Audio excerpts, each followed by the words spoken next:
솔직히 말씀드리면 이제 시작이에요. 여기 혹시 재건축 진행되는 걸로 알고 있는데 30년인가 31년인가 됐으니 네네네 재건축 관련해서 이야기가 도는 걸로 알고 있는데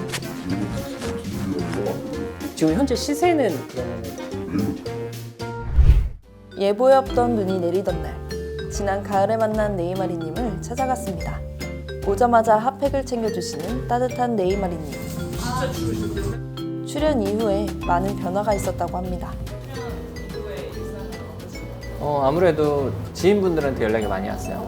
몰라봤다라는 사람들이 연락이 오면서 그분들 식사 대접하고 있습니다. 저 역시도 이제 싱글파이어 덕에 알려지기도 했고 많이 감사하죠. 부동산 발품을 팔기 전 손품 파는 노하우를 알아봤습니다.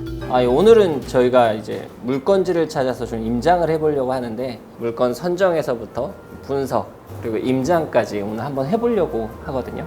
물건 고르는 팁 같은 게 있으신가요? 뭐 유튜브라든가 이런 것들 보면 굉장히 자극적인 물건들 막 이러한 것들이 많이 나오는데 부동산 투자를 오래 하신 분들은 알 거예요. 대체적으로 다 안전한 물건들을 일단 선정을 한 다음에 분석을 하고 이제 임장을 가거든요. 그러니까 오늘 같은 물건도 안전한 제가 1차적인 권리 분석을 마친 물건들이고요. 그리고 아무래도 상대적으로 시장 자체가 좀 많이 정체되어 있잖아요. 그러다 보니까 안전 마진이 어느 정도 확보되어 있는 최저 매각 가격이 1, 2회 정도 유찰됨으로써 좀 가격적인 메리트가 있는 물건들 한 2개 정도 가지고 왔습니다.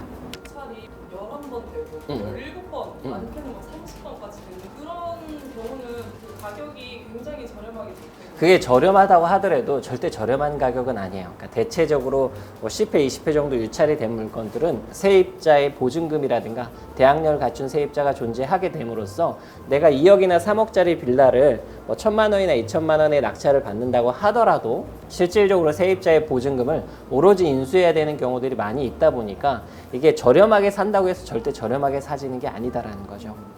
혹시 예시를 하나 들어주실 예시로 지금 여기 보게 되면 서울 강서구 공항동 지금 이게 16회, 17채까지 유찰이 됐어요. 이게 지금 원래 1억에서 280만 원까지 17차 유찰이 됐는데 이러한 물건들은 대체적으로 대항력이 있는 물건이에요. 보증금 자체가 1억 7,300만 원이 있어요.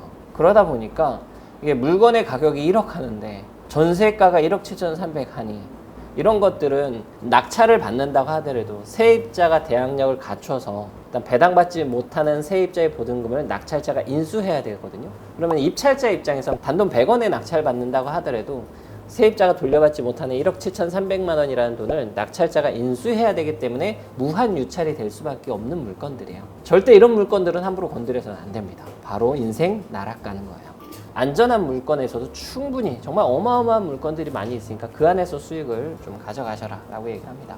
그러니까 안전한 물건이라는 뭔가 네이마리님의 기준 같은 게 있으실까요? 아주 간단해요. 그러니까 세입자가 없거나 세입자가 대항력이 없어서 세입자의 보증금을 인수하지 않는 물건 그러한 물건들은 물론 경쟁률이 높을 수 있고 낙찰가율이 높을 수 있어요.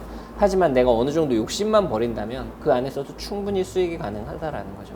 오늘 보실 그 물건은 어떤 점이 마음에 들어서 서대문구 홍제동 홍제 한양 아파트입니다. 그러니까 이거 같은 경우에는 지금 1회 유찰이 돼가지고 6억 4,160만 원에 이제 2차 최저 매각 가격이 형성이 되어 있는데 이 물건 같은 경우가 실제 시세대로만 따져도 8억 이상이에요. 실질적으로 오래된 물건이다 보니까 지금 재건축에 대한 추진을 하고 있거든요. 그러니까 서울에 이제 재건축에 호재가 있는 곳에 6억대로 달려들 수 있다라고 하게 되면 저는 나쁘지 않은 물건이다라고 보거든요. 두 번째 물건은 서울 은평구 불광동에 위치한 이제 빌라인데요. 그러니까 이 빌라 같은 경우 이제 두 번 유찰이 돼가지고 4억 4,900의 감정평가가 2억 8,736만 원까지 하락을 했어요.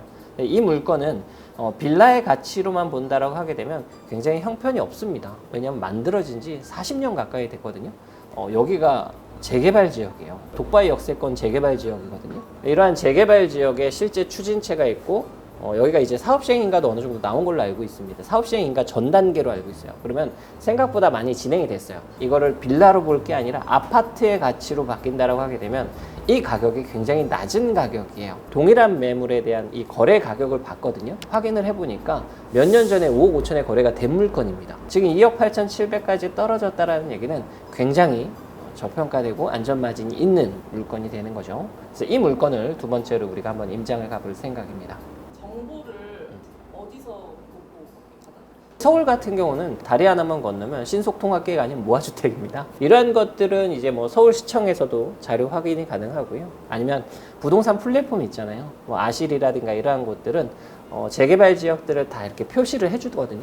이러한 것들의 물건들을 좀 찾아서 경매까지 같이 들여다본다면 훨씬 더 공부가 많이 되겠죠. 부동산 고수의 임장을 따라가갔습니다. 입장하실 때 이렇게 여기서부터 출발을 하시는 거예요? 네네. 아무래도 역에서부터 출발을 해야 우리가 지금 물건 임장하는 물건지에 대한 이 주변 여건들 이러한 것들을 파악할 수가 있고요. 역에서 아파트까지의 도보가 어느 정도 걸리는지도 굉장히 중요한 부분이다 보니까 항상 역에서부터 몇 분 정도 걸리는지 꼭 파악을 합니다. 그렇죠. 도로 같은 것도 봐야 되고요. 뭐 주변에 있는 유흥 시설이라든가 이런 기피 시설들이 있는지 없는지, 혹은 뭐 학교, 그러니까 학교 같은 경우는 또 수요를 높이는 부분들이잖아요. 수요를 높이는 부분들 혹은 기피하는 시설들이 얼마나 있는지 파악하는 게 가장 우선적이고요. 하지만 지금 우리가 오늘 임장할 물건은 초역세권이다 보니까 이제 그 초역세권이 어느 정도 걸리는지 파악을 하기 위해서 지금 역 앞에 나와 있습니다. 타이머를 켜고 가세요? 보통은 그러니까 이게 왜냐하면 언덕이라든가 이러한 것들이 있으면 실질적으로 가까워도 굉장히 오래 걸리거든요. 이런 것들을 이제 지도로 봤었을 땐 잘 모르는데, 자 이제 가보도록 하겠습니다. 이 정도 현수막 붙어 있으면 어느 정도라고 보는 거예요? 솔직히 말씀드리면 이제 시작이에요. 아직까지 굉장히 많은 시간이 걸릴 수밖에 없고요. 하지만 일단 주민분들이 굉장히 열정적으로 참여 중이다 라는 것들을 좀 어느 정도 이 플랜카드를 보고서 알 수는 있죠. 지금 이렇게 한다고 하면 몇 년 정도 걸려요? 이야기하기가 애매한 게, 목동에 있는 이러한 곳들도 한 10몇 년 전부터 재건축에 대한 이야기가 나왔지만 추진체가 나오거나 완벽한 조합 설립이 되거나 하지는 않았어요. 열정적으로 참여하면 좀 빨리 진행되기도 하지만 대체적으로 재건축은 굉장히 오래 걸리는 사업이다 라는 것만 생각하시면 될 것 같아요. 다만 우리가 투자를 한다던가 뭐 이러한 목적에 있었을 때 이제 각각의 사업이 진행되는 단계마다 이제 어느 정도의 프리미엄이 형성이 되다 보니까 그러한 것들을 위해서 이제 투자를 행하시는 분들도 계시죠.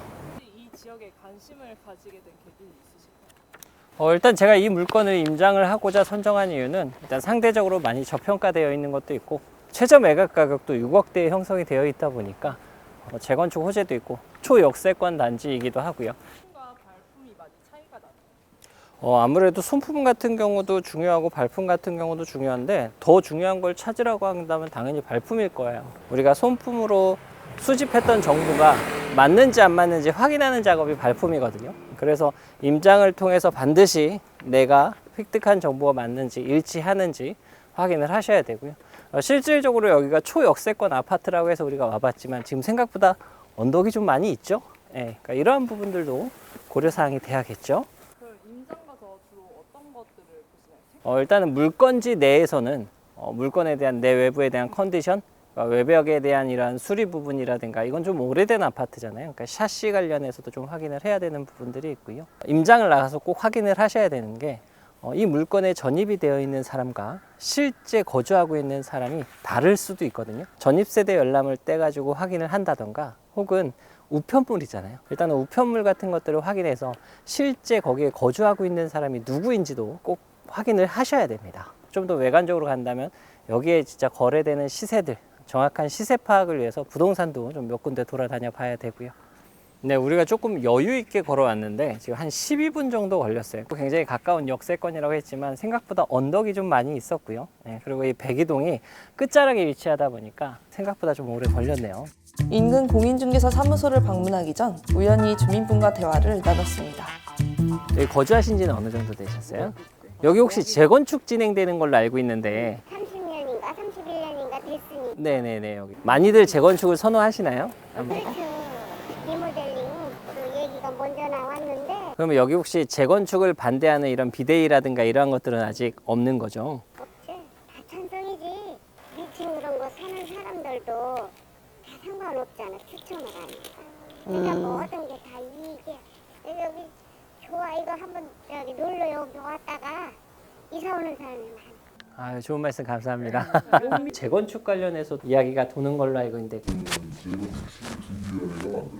예비 안전진단 기획에서 동의서를 받고 있는 중이에요. 동의서. 그럼 동의서는 혹시 어느 정도? 20% 정도 결과를 지켜봐야죠. 원래 리모델링이었다가 재건축으로 좀 바뀐 걸로 알고 있거든요. 예비 안전진단이 통과되면은 정밀 안전진단을 또 하게 돼요. 신청하게 돼요. 거기서 통과돼야지 비로소 이제 궤도에 들어가거든요. 그래서 정밀 안전진단까지 지켜야 봐야 되는 상황이에요. 아, 그럼 이제 사람들의 이런 추진 의지라든가 이러한 것들은 좀 있나요? 그렇죠. 뭐 비교적 빠른 시간 안에 지금 저희가 동의서를 거뒀고 나름대로 의지는 있는 거죠. 지금 요즘에 뭐 거래라든가 이러한 것들은 좀 되고 있나요? 되고 있죠. 지금 현재 시세는 그러면은 네이버 참고하세요. 아, 네이버. 잘 나와 있어요. 아, 네이버에. 아, 네네. 알겠습니다. 예, 감사합니다. 네. 여기 특징은 어떻게 되나요? 여기가 일단 천세대로서 아까 그 어머님께서도 말씀을 하셨지만 다들 거주 만족도는 굉장히 좋아하시는 것 같아요. 그리고 추진 의지도 굉장히 좀 강한 거를 좀 볼 수 있는데 사실은 여기가 리모델링이 아직 아까 아주머님 말씀처럼 리모델링이 됐다가 재건축으로 좀 바뀐 케이스거든요. 이제 막상 이제 재건축이 현실화되고 이제 조합 추진이 설립이 되고 사업 시행 인가 단계에서 이제 재건축 부담금이 또 발목을 잡는 단지들이 많이 있어요. 아직은 좀 더 시간이 흘러야 되겠지만 지금 분위기로서는 정말 굉장히 빠르게 추진이 되지 않을까 싶을 만큼 그 주민들의 사업 의지가 높은 거를 좀 알 수 있었습니다. 하락장에서 수익을 많이 남겨준 게 내가 너무 솔직한가? 빌라인데 여기가 또 재개발 지역이에요. 이 물건에 대해서 제가 잠깐 이야기를 하자면